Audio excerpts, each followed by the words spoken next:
Hello and welcome to Health Invest TV, coming to you live from the JP Morgan conference in San Francisco. It's January 2018. My name's Stuart Roberts from NDF Research, and with me is Kathy Harrison, who's the CEO of Dimerix. Kathy, thanks for joining us here in San Francisco. Pleasure, Stuart. Yeah. So it's fair to say it was a good 2017 for Dimerix. We had DMX 200 brought some great interim data in July, and you've been learning more and more about the good things from DMX 200. Talk to us about what you learnt from the first interim analysis in July. Yeah, absolutely. It's been a great year for us from the data perspective. Right. In July 2017, we released the interim data and we saw a really promising safety profile, which was the primary endpoint. Very excited about that.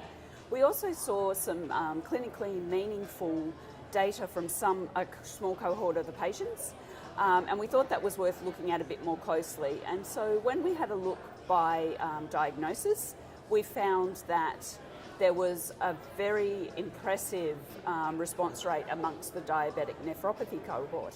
What we saw was in this small cohort of 10 patients, we got a statistically significant reduction in proteinuria. And we saw that at the level of 36%, which is very competitive in both commercially and also clinically meaningful. Right. And that is even more impressive when you consider that that's on the background of standard of care. All of those patients had already seen the best reduction that they could have seen on standard of care, and then had this additional reduction in this proteinuria. Reduction in proteinuria gives us an indication that the disease is being somewhat stabilised and gives them a better prognosis. So that's pretty exciting for the patients. What it's also exciting for us as a company is that we now have the opportunity to progress this program in both diabetic nephropathy as well as pursuing the orphan indication FSGS, focal segmental glomerular sclerosis, which has always been our first indication. So there's not many treatment options for patients once their condition has gone to diabetic nephropathy. So in addition to there being so many diabetics out there, a lot of them will end up with kidney disease like diabetic nephropathy. So it's fair to say you're in a pretty competitive position now for that indication. Absolutely. Diabetic nephropathy, normally what is done when this condition appears is to reduce the blood pressure using RAS inhibition, so using either ACE inhibitors or angiotensin receptor blockers. Right. Which, I mean, those sort of therapies have been around for a while, right? Those sort of therapies have been around for decades. Right. And that somewhat slows the disease, but essentially there's very little after that can be done. Until end-stage renal failure, and then you're really in trouble, right? And then you're really in trouble. Right. You're on dialysis or kidney transplant, which is obviously, in terms of quality of life, a really poor outcome for the patients. Sure. So to give them an opportunity to have some more further stabilisation of their disease by reducing the proteinuria, very, very exciting outcome for those patients. And just to reiterate, this was statistically significant improvement, 36%. Correct. For a very small patient cohort within a 30-patient study. That's right. So the cohort was only 10, which we were very impressed to see the statistical significance.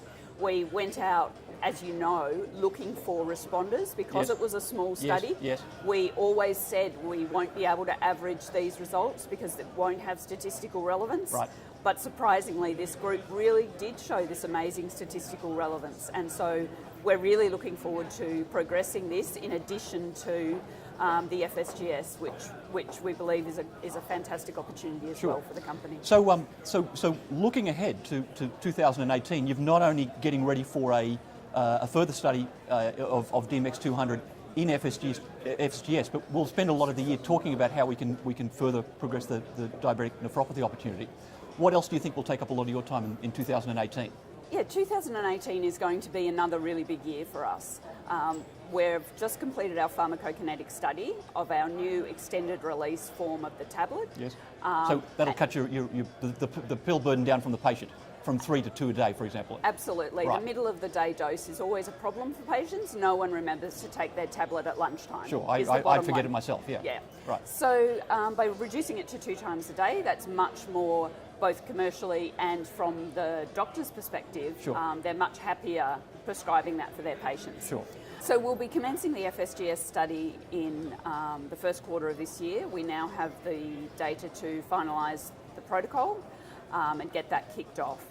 We will also be engaging commercial manufacturers for the tablets so that we can have all of the things ready that we'll need for the later stage study to get us moving towards being phase 3 ready. Yes, and that's next year, right? We're not too far away from We're not Dimerix too being far phase 3. away. We believe 2019, phase Right. 3 ready. Right. Once we've been through this next FSGS study. Sure. We'll also be talking to regulators in Europe to obtain orphan designation for DMX 200 Sure. for FSGS in Europe, Sure. in addition to what we already have in the US. Yes. And we'll also And you've already got orphan drug designation from the FDA. from the FDA for the US, right. that's right.